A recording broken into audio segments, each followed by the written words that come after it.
le va? Qué gusto. Bienvenido a Las Sentencias a Debate, un programa del Tribunal Electoral del Poder Judicial de la Federación. Yo soy Lucy Farías y lo invito a que se quede con nosotros. Hoy le ofrecemos el caso Actos Anticipados de Campaña, la gubernatura de Michoacán. Quiero comentarle que es Silvano Aureoles Cornejo, quien, pues promueve un juicio para la protección de los derechos político-electorales del ciudadano en contra de una resolución del Tribunal Electoral del Estado de Michoacán, que a su vez le impuso una amonestación al propio Silvano Aureoles y al PRD. Bueno, pues la Sala Superior del Tribunal Electoral del Poder Judicial de la Federación analizó este asunto, se dio cuenta que había actos anticipados de campaña en diversas entrevistas de radio y en una publicación de periódico. Resolvió de manera contundente. Y si usted quiere saber cómo resolvió la Sala Superior este particular caso, lo invito a que se quede con nosotros, ya que Pedro Lara y Malo recibe en el estudio al doctor Pedro Nava Malagón, quien es constitucionalista, y al maestro David Cetina Menchi, que es secretario de Estudio y Cuenta de la ponencia de la magistrada María del Carmen Alanís Figueroa. Soy Lucy Farías, lo invito nuevamente a que se quede con nosotros.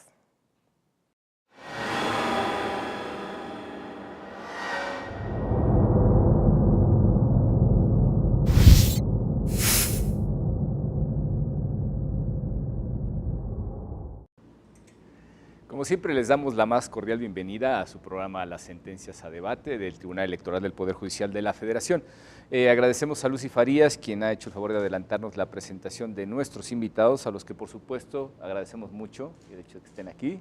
Pedro, por favor, David, bienvenidos, muchísimas gracias. Y bueno, en esta ocasión vamos a hablar sobre el juicio para la protección de los derechos político-electorales 839 de esta anualidad. Se trata de un juicio ciudadano interpuesto, por lo menos la parte del juicio para la protección de los derechos político-electorales, por un conocido político mexicano, que es el señor Aureoles, en este caso por una denuncia que presentó el Partido Acción Nacional en su contra por supuestos actos anticipados de campaña. Le acompaña, por supuesto, también el PRD, a quien se le imputa la culpa en vigilando.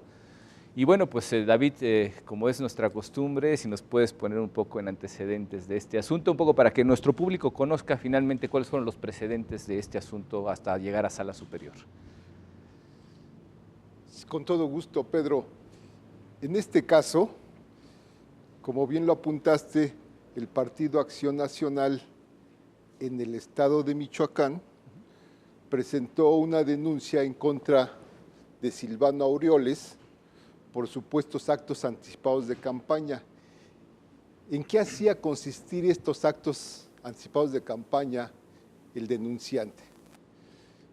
Primordialmente, en una entrevista de radio que se efectuó el día 9 de febrero, en un programa radiofónico llamado La Z Noticias.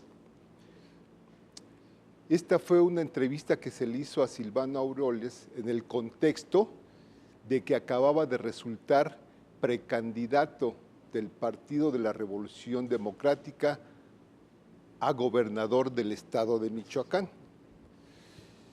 Y se le atribuía que en esta entrevista había hecho expresiones que constituían una oferta política y que además decía que su proyecto iba a ganar el próximo 7 de junio. Este es en términos generales y en esencia lo de la entrevista de radio.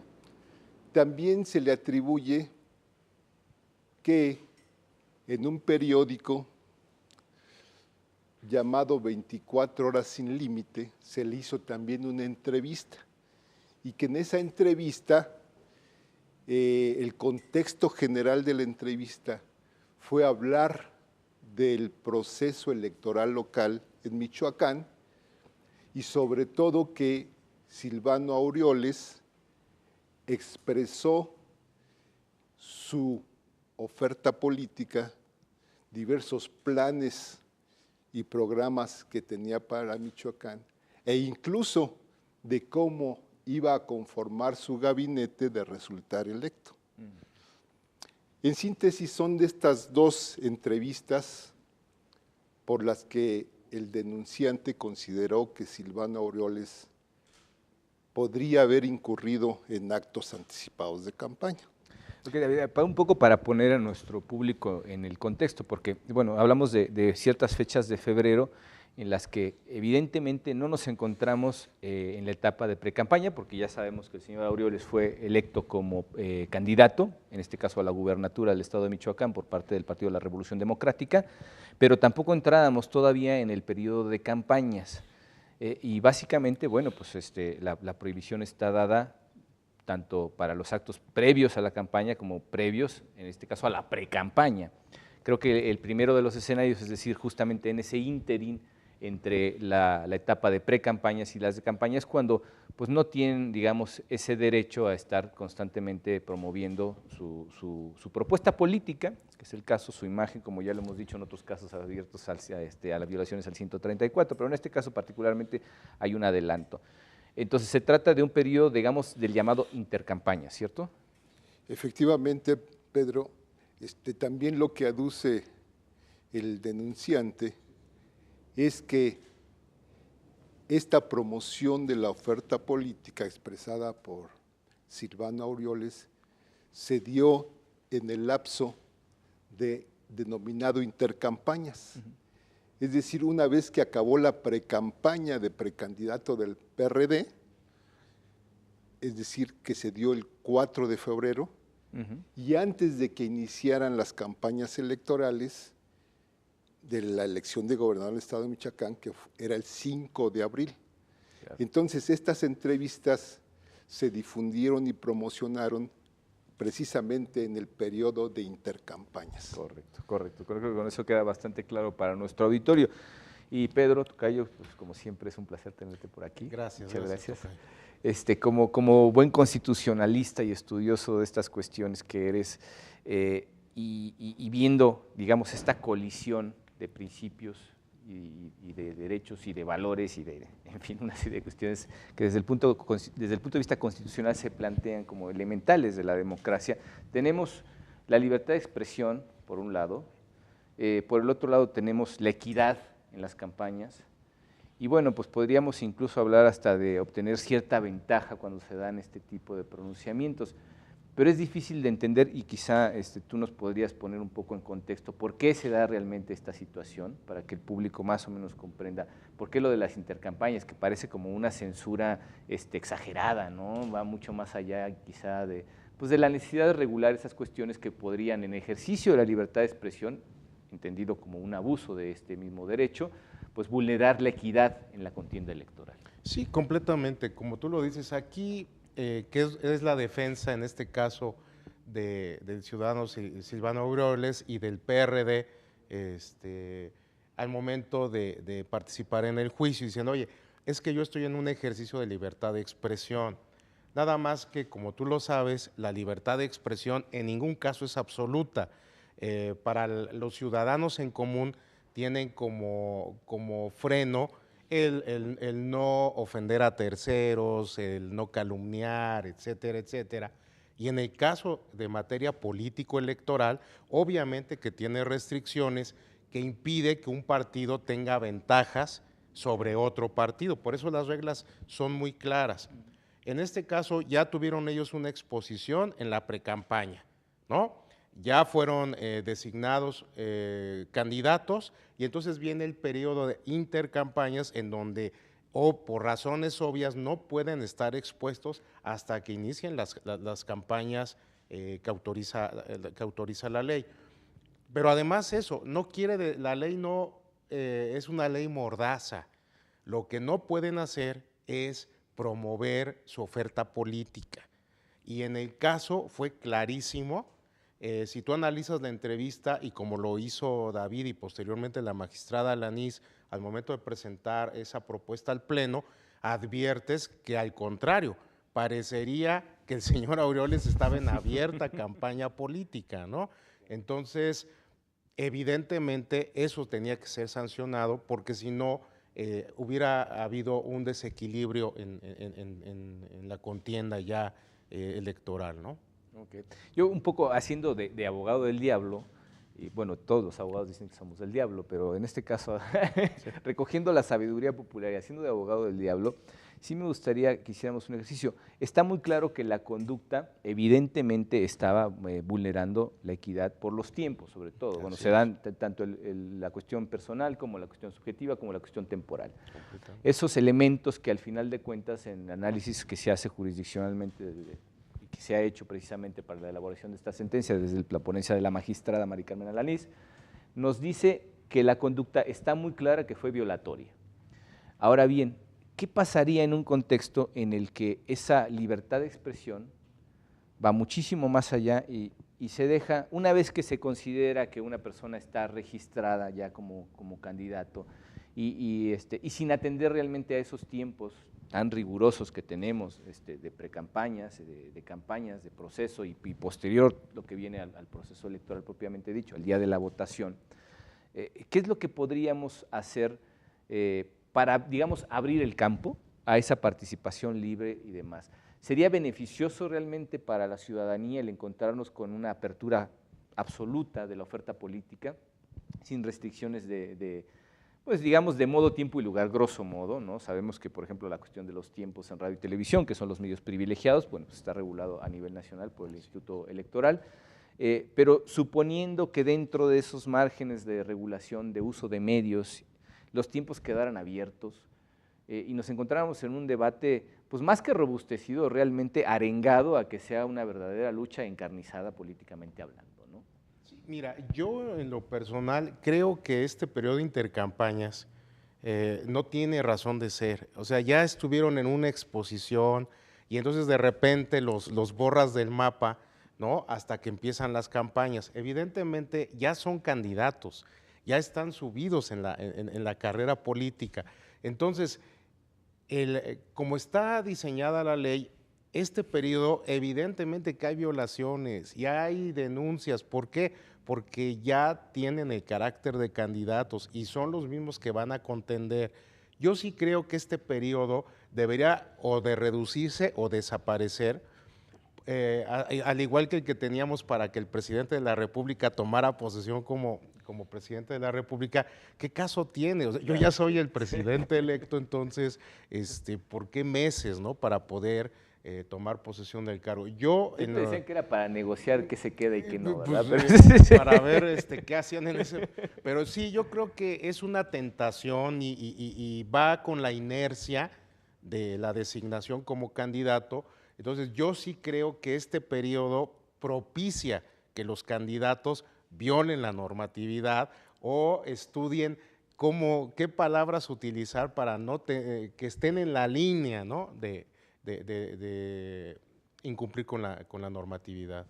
Dentro de los criterios de este tribunal, muchas veces hemos simplificado quizá las cosas, el entendimiento de ese razonamiento que exige una buena argumentación judicial, y se dice, bueno, es que si no está la palabra voto, si no se está pidiendo expresamente el voto y demás, ¿cuáles son las verdaderas dificultades, al final de cuentas, David, que enfrenta uno en este caso en el que pues, la línea es tan fina, que es muy difícil de ver en algunas cuestiones y que se tiene que ir al contexto específico, por ejemplo, en el caso que nos atañe, de entrevistas y saber exactamente qué es lo que dijo en este caso el actor político y si realmente estaba haciendo exposición de su plataforma política, estaba solicitando el voto, estaba, pues como se dijo en algún momento, ¿no? Que decimos, está muy claro, decir, mi fórmula es la que va a ganar la próxima elección, ¿no?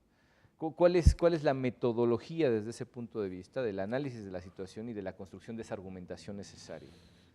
Bueno, en este caso, la argumentación para definir si alguna expresión, algún acto puede constituir actos anticipados de campaña, ha venido evolucionando.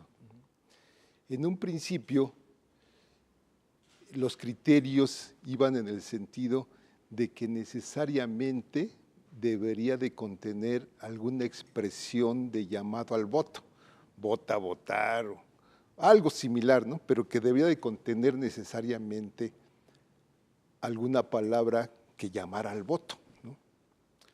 O que se difundiera la plataforma política. Eso me recuerda a ese juego en el que se tiene que decir muchas palabras, no se puede decir la palabra que se trate de adivinar, claro, ¿no? Pero claro, al final claro. sí. Y entonces, como dice Pedro, pues siempre los actores políticos vienen buscando la manera de brincar esas restricciones. Y entonces, pues no dicen ya expresamente llamados al voto, pero sí hacen ofrecimientos, ¿no? Inclusive ya no hay coincidencia en las legislaciones de definir los actos anticipados de campaña. Y entonces ya no dicen ni plataforma política, porque entonces tendríamos que acudir, ver qué registraron, ¿no? De su plataforma política. Claro. Ya ves que cada partido tiene que registrar su plataforma política en cada proceso electoral. Entonces, tendríamos que acudir a ver si hay alguna similitud de sus expresiones con su plataforma política, ¿no? Entonces, ya la argumentación ha venido evolucionando, tratando de frenar la simulación, ¿no? Hemos visto que en la historia de los procesos electorales ha habido simulaciones, ¿no? Para evitar incurrir en actos anticipados de campaña. De hecho, por lo general es la regla, ¿no? Sí. Entonces, la argumentación tiene que también evolucionar en ese sentido para frenar precisamente las simulaciones o el fraude a la ley. Claro. Entonces ahora no necesariamente tiene que contener llamados expresos al voto. Y por ejemplo, en el caso concreto, en la legislación de Michoacán, ya es más genérico el concepto de propaganda electoral. Lo cual ensancha el margen en un sentido, pero también en otro, claro está, ¿no? En otro. Y aquí la clave es que promueva su oferta política, ¿no? Aquí la clave en esa definición fue que hubiere promoción de su oferta política. Claro. Y ya es un concepto más amplio que plataforma electoral o llamado expreso al voto. Entonces, si una persona está adelantando su agenda, su proyecto, su oferta política antes del periodo de campaña, entonces podríamos decir que podría incurrir en actos anticipados de campaña. Perfectamente claro, David. Si nos permiten, vamos a hacer una breve pausa y volvemos en un momento. Muchas gracias.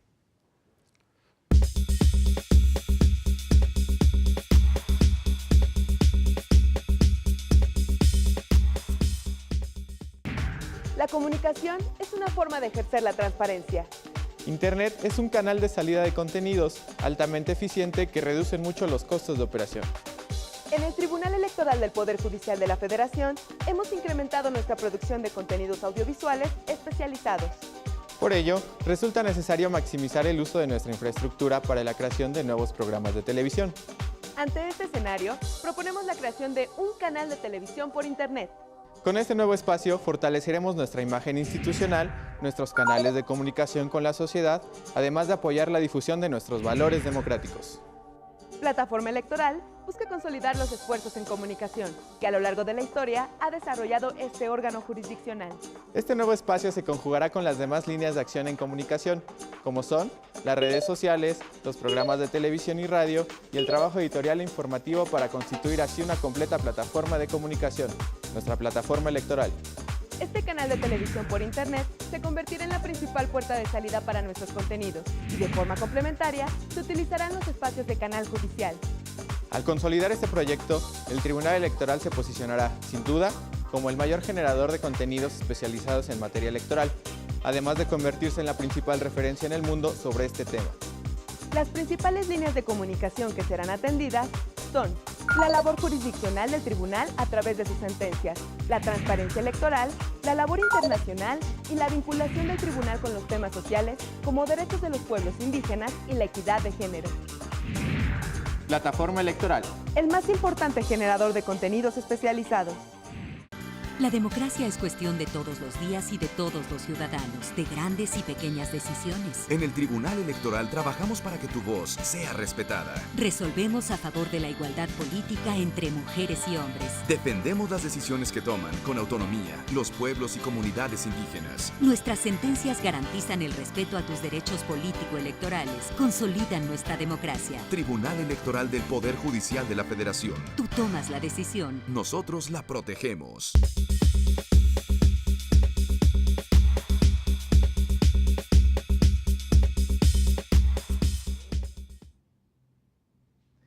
Bueno, pues estamos ya en este segundo segmento de nuestro programa y se planteaba una cuestión que creo que merece la pena pues ser tratada, y es hasta dónde realmente nos alcanza el marco jurídico que evidentemente obliga al órgano jurisdiccional, en este caso esta Sala Superior, para poder dar ese margen que promueve el debate abierto. Creo que en este caso en particular está muy claro que ni siquiera se le formularon preguntas al señor Aureoles que dieran pie como para que se extendiera tanto en el hecho de, pues, de presentar sus propuestas, sobre todo cuestiones muy concretas, ¿no? Que decía pues mejores condiciones para jóvenes y mujeres, mejorar la cuestión económica en el estado de Michoacán, etcétera. Cuando en realidad creo que las dos entrevistas estaban centrándose en cuestión de su candidatura recién asumida. Entonces ya digamos, si el medio de comunicación hace preguntas que en este caso quedaban muy claras, pero supongamos que las preguntas fueran específicamente sobre lo que está pretendiendo hacer a futuro en vistas al reconocimiento ya de facto de su candidatura. ¿Qué es lo que hace en casos como este un candidato al que se le está preguntando, que un periodista lo invita a su programa? Digo, en el caso de la entrevista de prensa escrita la podría yo poner al lado porque siempre es una cuestión que está acabada antes de entregarse a la cuestión editorial y de publicarse, evidentemente, siempre se pueden hacer ajustes. Pero pensando, por ejemplo, en una entrevista de radio, que podía haberse dado perfectamente en vivo, no sé si en este caso se trató de una entrevista transmitida en vivo y en directo, pero ¿qué pasa cuando un periodista le plantea a un candidato, en este caso, sobre las acciones a futuro que va a llevar a cabo? Ya no digo en caso de ganar la elección, sino simplemente como candidato, ¿qué es lo que vas a hacer? ¿Qué le propones a la gente? ¿Qué hace, en este caso, el actor político frente a determinados cuestionamientos a micrófono abierto en un programa en vivo? Dice, no puedo hablar de estos temas. Yo creo que es la única salida que le queda, ¿no? Finalmente decir, no, pues mira, estamos todavía en el periodo de intercampañas. Como lo hace un juez, un magistrado, un ministro, cuando vas y le dices, oiga, ¿cómo ve mi asunto? Discúlpeme, no le puedo decir nada. No le puedo decir, usted sabrá cuando yo firme la resolución. Es lo mismo que tienen que hacer ellos, o tendrían que ellos hacer, decir, tú sabes que no te puedo contestar esa pregunta porque estaría yo incurriendo en una falta, ¿no? Claro. Ahora, te vuelvo a repetir, no tiene caso este periodo, ¿no? O sea, el tribunal tiene que estar analizando cada una de las palabras y todo esto, y entonces, para que entiendan la audiencia, es como en materia fiscal, ¿no? La autoridad cada vez va inventando normas más estrictas para evitar la evasión, y los que están del otro lado pues buscan fórmulas para eludir esas normas, y entonces, como dice David, es un fraude a la ley. Todos los días tenemos que enfrentarlo y el tribunal tiene que estar poniendo en orden esta situación. Pero a tu pregunta expresa, lo único que podrían decir ellos es, tú sabes que no te puedo contestar porque estaré yo incurriendo en una falta. Parecería que se rompe finalmente la dinámica de ese diálogo social que se da entre los actores políticos y pues los que finalmente van a sufragar a favor de unas ofertas políticas u otras. Yo no sé si realmente existe un problema por parte de los propios candidatos, de los actores políticos, que no concientizan a propósito o simplemente por mera distracción el hecho de que tienen que ser ellos el primer sistema de freno, de control, ¿no? Sí. Mira, cuando menos, creo que todos los candidatos pues deben conocer la ley, ¿no? Si se van a meter a candidatos deben estudiar cuáles son sus derechos y sus obligaciones. Y sus correlativas obligaciones, limitaciones y restricciones. Yo creo que es elemental, ¿no? Y por otra parte, En el caso del señor Silvano Aureoles, creo que estaba plenamente consciente, participó activamente en la reforma electoral. Claro, además. Pero no solo eso, Pedro, sino que ya al final de la entrevista, que fue radiofónica en vivo a propósito, fue radiofónica en vivo, y él mismo dijo, bueno, ¿y cuáles son tus planes? Le preguntaron, bueno, por el momento, preparar mis proyectos, mi agenda, porque estamos en un periodo de intercampañas en el que está prohibido hacer proselitismo electoral. Y eso lo enfatiza un poco el Tribunal Electoral de Michoacán al dictar la sentencia en el procedimiento especial sancionado.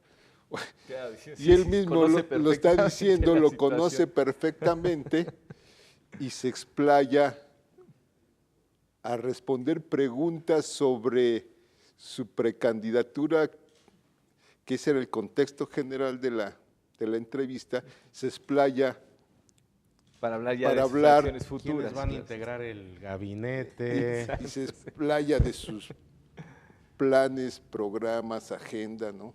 Sí. Entonces, creo que en la mayoría de los casos no es desconocimiento, sino creo que es aprovechar micrófonos, foros, periódicos para hacer proselitismo. Y claro, creo que la mayoría es respetuosa. No podemos decir que estas conductas sean generalizadas. Pues ¿cuántos candidatos tenemos, Pedro? ¿Tú sabes? No. ¿Cuántos no candidatos? conozco Son la miles, cifra, ¿no? pero son miles. Son miles de ellos, sí, claro. ¿Cuántos asuntos nos llegan aquí? También son miles. De actos anticipados de campaña. Sí, ya claro, no sí. tantos, No no si tantos, acaso evidentemente. decenas, ¿no? Sí. O cientos, ya exagerando, pero no creo que sea una conducta generalizada. Yo al principio de este nuevo escenario de reglas, sobre todo a partir de las reformas constitucionales, digamos de 2011 para acá, creo que se complica mucho la interpretación del marco constitucional y legal por diferentes cuestiones, pero básicamente porque me parecen a veces que tienden a ser antinaturales esas reglas, ¿no? Forzamos quizá demasiado la máquina. Yo optaría más incluso por la atribución de responsabilidades individuales en el sentido más cívico, ¿no? Es decir, bueno, ustedes si finalmente están contendiendo un cargo de elección popular, mínimamente conocen el marco regulatorio que les atañe a cada uno de ustedes. Entonces, en esa medida la responsabilidad cívica está en no rompas las reglas, ¿no? Claro, eso es una aspiración meramente ideológica y muy desapegada de la realidad, pero sí me parece que esa naturalidad con la que deben de fluir las cosas artificiosamente se ve truncada, un poco por tratar de limitar pues, el talante tramposo que se suele tener, ¿no? Y lo digo con todo respeto, dicen algunos han afirmado, creo que con toda certeza, que desde el punto de vista jurídico, por ejemplo, pues en materia mercantil, cuando se establece un litigio, pues se presupone que una de las partes pues está actuando de mala fe, ¿no? En materia penal, pues se supone que hay alguien que no está diciendo la verdad, ¿no? Dicen, bueno, pues es mala fe que se presume por lo menos de una de las partes. En materia electoral se presupone que las dos partes actúan de mala fe, ¿no? Porque el poder finalmente se ha entendido mal en este país, ¿no? Y la esencia es decir, yo arrambo con ese poder porque pues al final de cuentas me trae beneficios a mí o a mi círculo de amistades o favorece mi ideología, etcétera, etcétera. Pero yo creo que tratar incluso de ser orientadores, que este tribunal lo ha intentado siempre, creo yo, ¿no? Lo que no me cansaré de decir es el efecto pedagógico de las sentencias. Yo creo que siempre hay que mirar un poco más allá. Y el legislador, evidentemente, pues en ese diálogo constante entre fuerzas opuestas, que son los partidos políticos, que compiten entre ellos, pues tratan unos a otros de cerrarse, digamos, las puertas para llevar a cabo esas trampas, ¿no? Que bueno, el señor Aureoles reconoció que se estaba en el periodo de intercampañas, él estuvo como parte activa de las reformas que llevan a este marco jurídico precisamente, que es el que nos rige y el que limita la acción en el periodo de intercampañas. En fin, son una serie de cuestiones que parecen ir en contra de la lógica inercia que debe de tener un proceso abierto de participación ciudadana masiva, diría yo, hasta entregada por parte de los ciudadanos a cierta pasión de estar formando parte de la conformación de las instituciones del propio Estado, y que de pronto pues, se ve con reglas que le quitan a uno el vuelo en la carrera, ¿no? completamente. Yo les digo a mis alumnos muy seguido que no olviden que el derecho es un instrumento del hombre en sociedad y no al revés. Así es. ¿No? Entonces, de repente sí las normas se generan en un recinto pensando situaciones ideales y la verdad es que la norma tiene que atender a regular una conducta real en una sociedad. Y aquí es cuando dices tú, se forza la maquinaria, ¿no? Como que los engranes no funcionan. Pero a final de cuentas, esas son las reglas que nos están aplicando a todos. Y mientras que estas existan, se tienen que respetar. Y sí, por ejemplo, en el caso particular, la sanción, yo estaba pensando o tratando de pensar como político. Con una sanción de estas, yo sí me diría si vale la pena, a sabiendas de que estoy incurriendo en una falta, aventarme el discurso, a sabiendas de que me van a imponer una sanción de estas, pero yo ya tuve una exposición o di, como se dice vulgarmente, el madruguete y estoy dispuesto a asumir la responsabilidad. No, de hecho, lo que dices está pasando. Claro. Está pasando y lo saben, digo, quienes al final de cuentas tienen la bonita costumbre de seguirnos, pues conocerán los asuntos, por ejemplo, del Partido Verde, ¿no? Claro. Que ha sido una campaña desmesurada, cínica, de romper las reglas, claro, porque el beneficio, es decir, el costo-beneficio es favorable, es a favorable ellos. a ellos, claro. Dicen, bueno, no me interesan al final de cuentas las reglas y efectivamente puedo llevar con ello agua a mi molino. Y bueno, como en el caso de una de las últimas sentencias, cuyo oponente fue el magistrado Nava, que decía, bueno, pues delinque ahora, paga después, ¿no?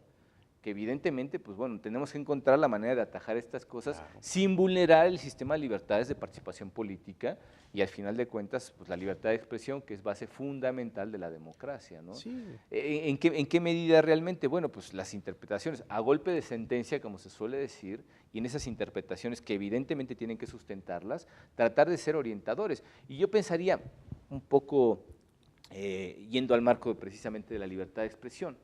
La Corte, utilizando algunos precedentes del sistema de los Estados Unidos de América, recoge lo que se llama el sistema dual de protección de la libertad de expresión. Dice, bueno, sí, ok, tenemos que proteger tanto aquellas cuestiones que son competencia del ámbito civil, la reputación, el buen nombre, etcétera, etcétera, la vida privada, pero también por el otro lado tenemos que potenciar la participación política.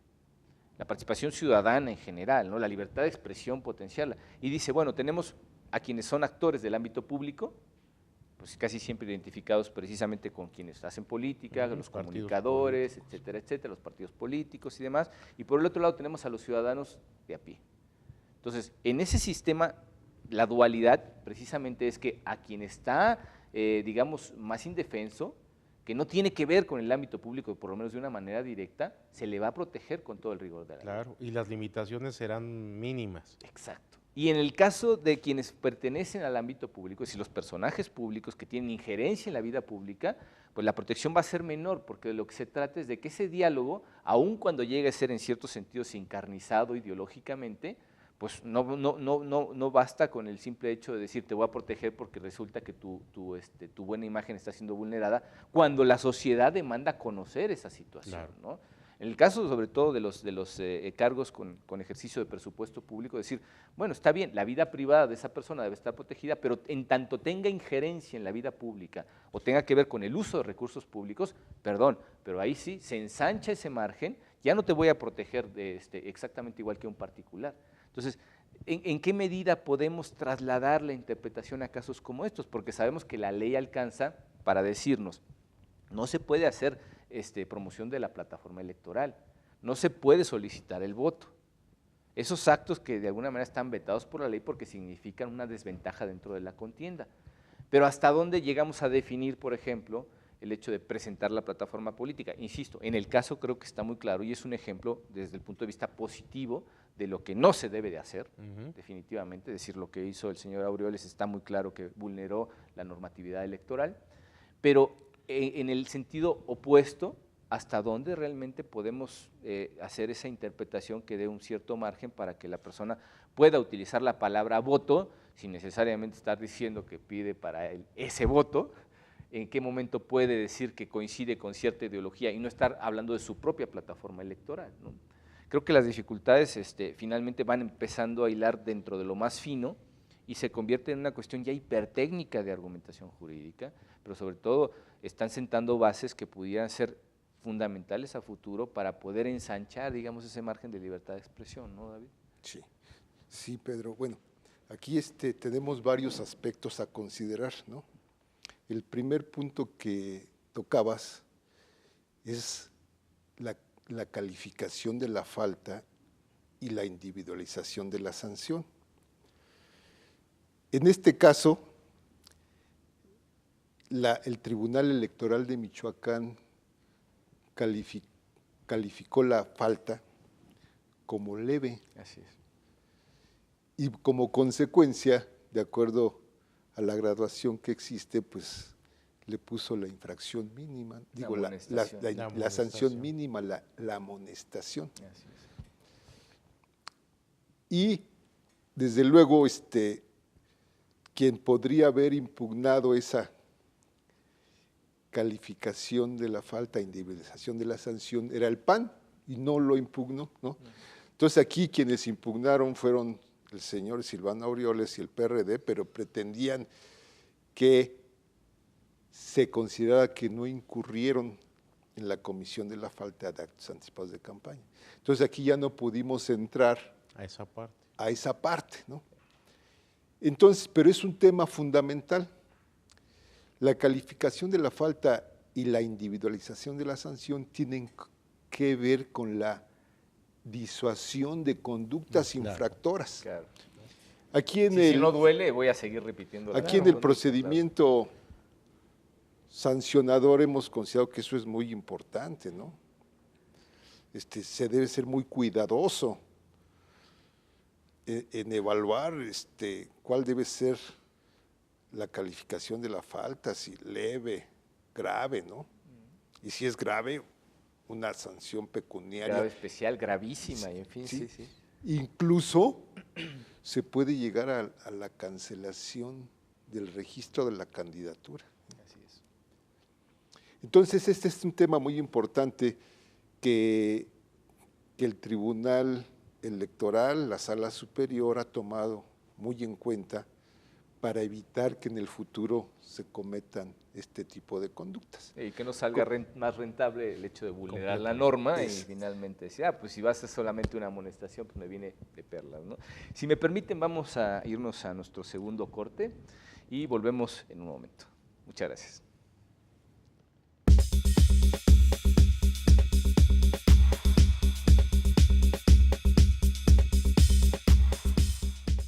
En el Tribunal Electoral protegemos los derechos político-electorales de las y los mexicanos. En los últimos 3 años atendimos más de 60,000 asuntos, 8 de cada 10 interpuestos por ciudadanos, y en este año resueltos en apenas 11 días. Trabajamos por la igualdad entre mujeres y hombres y por la autonomía de los pueblos y comunidades indígenas. Somos referencia para tribunales locales y extranjeros. Tribunal Electoral del Poder Judicial de la Federación. Tú tomas la decisión, nosotros la protegemos. La comunicación es una forma de ejercer la transparencia. Internet es un canal de salida de contenidos altamente eficiente que reduce mucho los costos de operación. En el Tribunal Electoral del Poder Judicial de la Federación hemos incrementado nuestra producción de contenidos audiovisuales especializados. Por ello, resulta necesario maximizar el uso de nuestra infraestructura para la creación de nuevos programas de televisión. Ante este escenario, proponemos la creación de un canal de televisión por Internet. Con este nuevo espacio fortaleceremos nuestra imagen institucional, nuestros canales de comunicación con la sociedad, además de apoyar la difusión de nuestros valores democráticos. Plataforma Electoral busca consolidar los esfuerzos en comunicación que a lo largo de la historia ha desarrollado este órgano jurisdiccional. Este nuevo espacio se conjugará con las demás líneas de acción en comunicación, como son las redes sociales, los programas de televisión y radio y el trabajo editorial e informativo para constituir así una completa plataforma de comunicación, nuestra plataforma electoral. Este canal de televisión por Internet se convertirá en la principal puerta de salida para nuestros contenidos y de forma complementaria se utilizarán los espacios de Canal Judicial. Al consolidar este proyecto, el Tribunal Electoral se posicionará, sin duda, como el mayor generador de contenidos especializados en materia electoral, además de convertirse en la principal referencia en el mundo sobre este tema. Las principales líneas de comunicación que serán atendidas son la labor jurisdiccional del tribunal a través de sus sentencias, la transparencia electoral, la labor internacional y la vinculación del tribunal con los temas sociales como derechos de los pueblos indígenas y la equidad de género. Plataforma electoral. El más importante generador de contenidos especializados.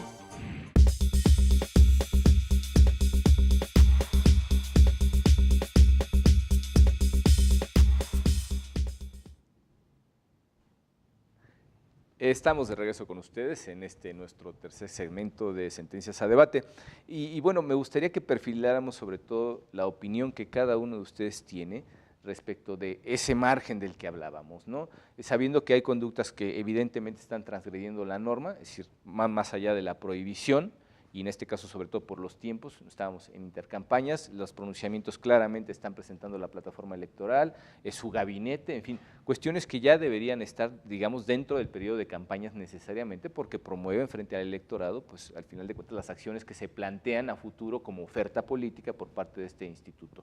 ¿Y cuál sería en todo caso pues esa solución, digamos, general que podríamos aplicar a la cuestión del límite entre libertad de expresión, ¿no? Creo que hay una propuesta interesante que es el hecho de que pues, se debería de eliminar la prohibición en el periodo de intercampañas, es decir, darle continuidad y fluidez a esto. No costaría más al erario necesariamente cuando ahora con el nuevo sistema de fiscalización se tiene un control bastante férreo de los gastos y los tiempos de radio y televisión finalmente están pautados a nivel nacional por el Instituto Nacional Electoral. Claro, y ya calculados y ya saben todos los partidos políticos con cuánto cuentan, ellos harán sus cálculos y van a utilizar estos al inicio de la campaña, final, o sea, ellos tendrán que manejarlo. Pero lo que sí tenemos que ver es que bajo estas normas y con las resoluciones que está emitiendo este tribunal, es una situación meramente casuística, se tiene que estar analizando. Ahora, en el caso concreto, yo creo que incluso las preguntas que estaban haciendo los reporteros, ellos mismos estaban acotando, ellos sabían que no podían preguntarle y estaban acotando las preguntas. Oiga, y que usted ganó y de sus compañeros, Sí. No, pues, ¿cuál era la respuesta? No, yo respeto mucho, sin embargo, pues agradezco que yo haya sido electo, o sea, a eso debió de haberse constreñido este tipo de entrevista, ¿no? Y sin embargo, sin existir ni siquiera la pregunta, empezó aquí el señor Silvano Aureoles a hablar de gobierno, a hablar de proyectos, a hablar del campo, a hablar de los problemas de Michoacán, lo que evidentemente es oferta política, ¿no? Sí. Y bueno, en este caso uno pensaría, es muy difícil para un candidato a gobernador distanciarse de la problemática, pero me parece también que, bueno, por la experiencia que tenemos como ciudadanos, si quieren, en general, dentro del ámbito de la política, sí, hay mucho que decir respecto de esas cosas. E incluso la vida interna de los partidos, que sería precisamente la parte del proceso que corresponde a las precampañas, que es, digamos, de las puertas del partido hacia adentro, también es interesante en un país además en el que ciertos sectores se han polarizado de tal forma que ya se identifican ideologías con partidos de manera muy clara e irreconciliable. El caso de Michoacán particularmente, la imagen del Partido de la Revolución Democrática se ha visto sumamente afectada pues, por determinados actos de los gobiernos anteriores. Se tiene siempre la pugna por la capital, en este caso Morelia, que se ha ido disputando de unos partidos a otros. En fin, el clima como que favorece para que los ciudadanos puedan incluso estar interesados en la vida interna del propio PRD, y creo que en este caso sí se daba para que el señor Aureoles hablara un poco de ese proceso de selección al interior de su partido, y gracias al cual él quedó finalmente de manera firme como candidato a gobernador por el PRD, ¿no? Sí, esto es importante. Una de las defensas de Silvano Aureoles y el PRD precisamente consistió en esa doble dimensión de la libertad de expresión. Ellos decían que por una parte esa doble dimensión es que ellos tienen la obligación de informar y los ciudadanos el derecho de recibir información, ¿no? Sin embargo, todos sabemos que ese derecho no es absoluto, tiene limitaciones, restricciones, y precisamente una de sus restricciones es no anticipar actos de campaña, ¿no? Y esta restricción tiene una legitimidad condicional, ¿no? Preservar el principio de equidad en la contienda.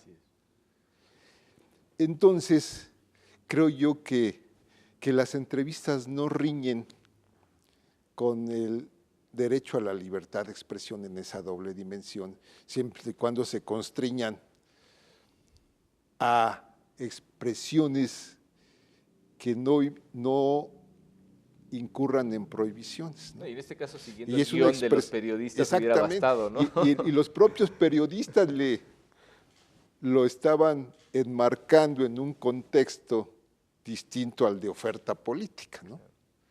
Y precisamente eso se destaca en esta sentencia, ¿no? Por una parte, el Tribunal Electoral destacó las respuestas, ¿no? Y aquí en esta sentencia destacamos las preguntas, de que no se le hizo pregunta alguna enfocado a su oferta política. Entonces aquí, pues está más o menos claro, no hay un enfrentamiento entre dos derechos, ¿no? En el de la libertad de expresión y el derecho a informar, ¿no? El derecho de decir qué está sucediendo en esa etapa del proceso electoral, ¿no? Tienen derecho a informar por qué él resultó el ganador y qué cualidades o no sé qué, pero no adelantarse, porque eso ya vulnera el principio de equidad en la contienda electoral, ¿no? Sí, yo, llamando a nuestro auditorio y particularmente a quienes tienen participación activa en la política en nuestro país, esto lo podríamos denominar hasta la guía práctica para ser candidato ideal, ¿no? Siga usted las reglas y verá qué bien le va con sus votantes. Sí, claro. Y en esa misma medida, bueno, pues tratar de empujar el debate no significa necesariamente el hecho de romper esos límites en sentido estricto, y teniendo además pues un marco jurídico que nos obliga y nos constriñe, por supuesto con el mensaje al legislador de decir, pues, busca las fórmulas más amplias. ¿Dónde queda la ciudadanía al final de esto? Porque yo siempre me pregunto, nosotros tenemos muchas reglas hechas por políticos para políticos, pero la ciudadanía, y a mí me parece que es lo contrario sería menospreciar la inteligencia de quienes votan en este país, es quien puede decidir mucho más incluso que un órgano jurisdiccional en este caso, mucho más allá de lo que los propios políticos puedan autolimitarse en el conocimiento de las reglas que los deben de regir a la hora de participar, en este caso en un proceso electoral. El ciudadano entiende, ¿no? Y si el ciudadano además conoce esas limitaciones, pues tenemos un marco completo, porque el ciudadano sabe que ese señor que está diciendo tal o cual cosa acerca de su oferta política, pues está transgrediendo las reglas. Y lo primero que hace el ciudadano bien informado es decir, ese señor es un tramposo, porque está tratando de adelantarse, ¿no? En estos casos, la ciudadanía creo que es lo más importante. Por eso son muy importantes programas como estos que promueve el tribunal, porque la ciudadanía puede, con estos elementos que le estamos dando al momento de explicar por qué la resolución se dictó en ese sentido, puede decir, ya entendí, es que yo decía, ¿por qué el señor no puede y luego el otro sí? Bueno, es que es un periodo de tiempo. Entonces, darle estos elementos a la ciudadanía para que tenga todas las facultades de tomar la decisión, que es lo más importante en la integración de la representación nacional, ¿no? Y sabrá quiénes han incurrido en este tipo de conductas, quiénes no lo han hecho, y ellos medir si esto es un factor que puede mover su ánimo hacia un lado o hacia el otro. Claro. ¿No? Entonces, este medio de divulgar estas determinaciones que en un momento dado son sumamente técnicas, es un acierto desde mi punto de vista enorme que tiene el Tribunal Electoral. Digo, yo por la parte que me toca, evidentemente así lo creo también, pero además desde el punto de vista ciudadano, yo creo que siempre he intentado distanciarme mucho pues, incluso de mis obligaciones como abogado en este tribunal y tratar de verlo desde el punto de vista del ciudadano de a pie, el que se inmiscuye en las cuestiones políticas, pero desde el punto de vista de un ciudadano, no de un funcionario judicial. Incluso del ciudadano que ya está en la casilla para votar Exacto, y que tiene ahí la boleta y dice, bueno, ¿qué pasa? ¿Quién, no? Sí, que tiene delante además la oferta política desde las pancartas, las ¿No? desde las Que dice banderolas, los quién, pendones, etcétera, etcétera, y que va absorbiendo esa información para la toma de decisiones. Evidentemente, y dices muy bien, Pedro, te agradezco mucho, este programa tiene esa finalidad, ¿no? El dar instrumentos a quienes hacen el favor de acompañarnos para que conozcan más o menos el panorama desde un punto de vista general. Tratamos de aterrizar cuestiones técnicas como es el caso, ¿no?, de los periodos de intercampaña, pues, por qué se hacen prohibiciones, etcétera, de manera que toda esa información sea útil para la toma de decisiones, ¿no? Bueno, pues ya por último me gustaría que me dieran su opinión general sobre este tipo de asuntos. Queda muy claro que al final de cuentas se está confirmando que efectivamente hubo una violación por parte del señor Aureoles. Se le culpa también invigilando al Partido de la Revolución Democrática, porque evidentemente él es quien está postulando al señor Aureoles como candidato a la gubernatura del estado de Michoacán. Pero ya y yendo a esa especulación que a mí me gusta mucho hacer como ejercicio constructivo y propositivo de este programa, ¿cuál sería en este caso pues la mejor propuesta para, suponiendo que el legislador nos tomara la palabra, que muchos legisladores hacen el favor también de ver este programa, les agradecemos muchísimo por supuesto y esperamos que también sea útil para ustedes en su labor? ¿Cuál sería en este caso la propuesta para poder encontrar ese equilibrio, digamos, entre libertad de expresión y propuesta política? Acortar completamente o mucho el periodo de intercampañas o eliminarlo, sí. Porque es como un vehículo que ya viene caminando y lo frenas, ¿no? Y luego tiene que volver a empezar. Esta inercia que lleva ya el vehículo, no es posible que lo pares de golpe, ¿no? Y propicie este tipo de situaciones. Entonces, yo eliminaría ese periodo y directamente de terminar la campaña interna del partido, pasamos a la campaña política. Claro, porque además la equidad se entiende que se ve vulnerada cuando alguien no está respetando las reglas. Así es. En este caso modificamos la regla, es para todos esa apertura y esa continuidad entre las precampañas y las campañas, ya no hay vulneración a la equidad. De hecho, yo no me explico desde ese punto de vista cuál era la visión pragmática, teleológica incluso, por parte del legislador, al haber regulado este periodo de silencio entre lo que son las precampañas y las campañas. A lo mejor un desahogo, un descanso de exposición también para la ciudadanía, del bombardeo y Los que reduzcan el periodo, ¿no? Que lo reduzcan, además, ¿no? Pero te digo, es una inercia que no se puede detener y por eso estamos en situaciones como esta, ¿no? No, incluso yo tomando precisamente tu propuesta, yo les diría, recorran el momento en el que están empezando las precampañas, llévenlo hasta el mismo año, no que empiece en octubre del año anterior. Completamente, no tiene razón de ser. Y ser. eliminas ese periodo también, haces menos agotador para el ciudadano también, porque digo, todo hay que decirlo, ¿no? Llega un momento en el que el ciudadano se ve saturado, enciende uno la radio y está las propuestas por todos lados, ve uno la televisión, exactamente lo mismo, abre uno la prensa, lo mismo, trata de refugiarse en internet y le aparecen los pop-ups, los banners y demás, ¿no? Es decir, llega un momento en el que el ciudadano se debe ver rebasado en su capacidad incluso de análisis, hay una sobreoferta de información ya le apagas.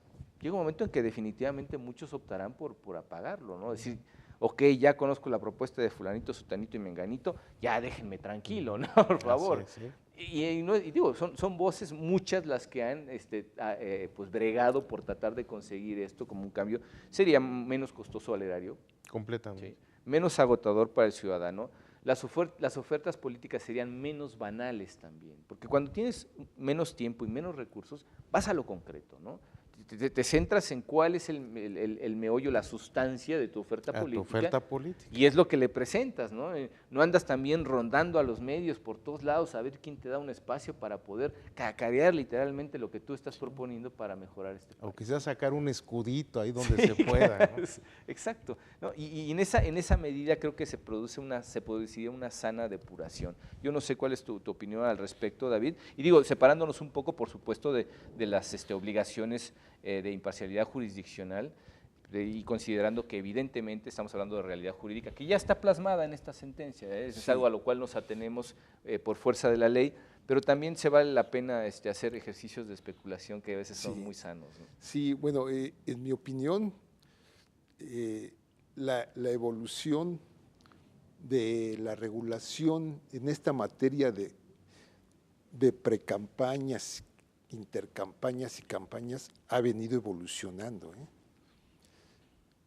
La última reforma, las dos últimas reformas tienen como tendencia principal reducir los tiempos, sí, tanto de precampañas como de campañas, de manera muy significativa. Y bueno, les quedó ese hueco de intercampañas, que tienen que volver a hacer una reingeniería para que todos arranquen parejo. Ahorita uno de los problemas que enfrentan es que las precampañas, o sea, la selección interna de candidatos de los partidos terminó en momentos distintos, ¿no? Y entonces para igualar el arranque de todos parejo es el registro de las candidaturas. Entonces dicen, bueno, las campañas arrancan hasta que estén registrados los candidatos, ¿no? Mientras no sean candidatos no pueden hacer campaña, ¿no? Porque aun cuando resultan triunfadores de procesos internos, pues hay impugnaciones. Así es, se tienen que resolver. No son actos definitivos, Entonces de que en mi opinión es necesario el periodo de intercampañas, pero reducirlo al mínimo, ¿verdad? No, o no hacer esa limitación, porque evidentemente puede existir para el periodo que todos de intercampañas. Arranquen parejo, para que todos, una vez registrados, arranquen, todos parejo, todos como candidatos. O lo hacemos en un transitorio, David, en un transitorio podemos, los partidos políticos tendrán que tener tal fecha, o que todos se homologuen, ¿verdad? Sí, claro. Y que todos acaben parejo, sí. Sí, digo, hay maneras de hacerlo, y que yo creo que sí es conveniente. ¿Por qué? Por evitar tentaciones, y sobre todo que los medios, ¿no?, se acercan. Y es muy difícil que un político controle Los medios se acercan como Satanás su con inercia, la manzana, ¿no? ¿no? Y bueno, y también hay que decirlo, que hay entrevistas de intercampaña, de auténtica labor periodística, ¿no?, que se constriñen al acto de precampaña. Sí, incluso ¿no?, el mismo periodista va guiando. Sí, claro.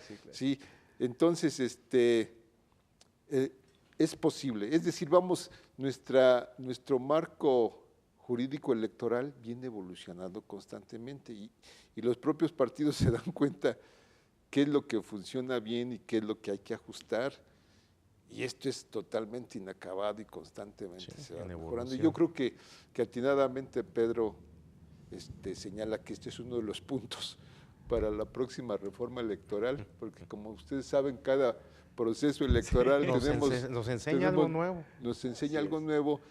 Y precisamente las sentencias del tribunal ponen en evidencia esas situaciones que hay que ajustar. Así es. Sí, creo que estamos al final al frente, digamos, de esa cadena de experiencias que nos dejan pues, las leyes que vamos dejando atrás en esa progresión y transformación del marco jurídico que nos rige, ¿no? Y es una valiosa experiencia. Insisto, en este caso pues tenemos un ejemplo paradigmático muy claro de las cosas que no se deben de hacer, por lo menos al marco legal aplicable. Bueno, pues con esto nos despedimos de ustedes, no sin agradecerles antes su amabilidad, el hecho de haber estado con nosotros, invitarlos a que nos vean a través de Canal Judicial o bien a través de Plataforma Electoral, que es el canal de televisión por internet de este Tribunal Electoral del Poder Judicial de la Federación. Los esperamos en la próxima emisión de Sentencias a Debate. Muchas gracias.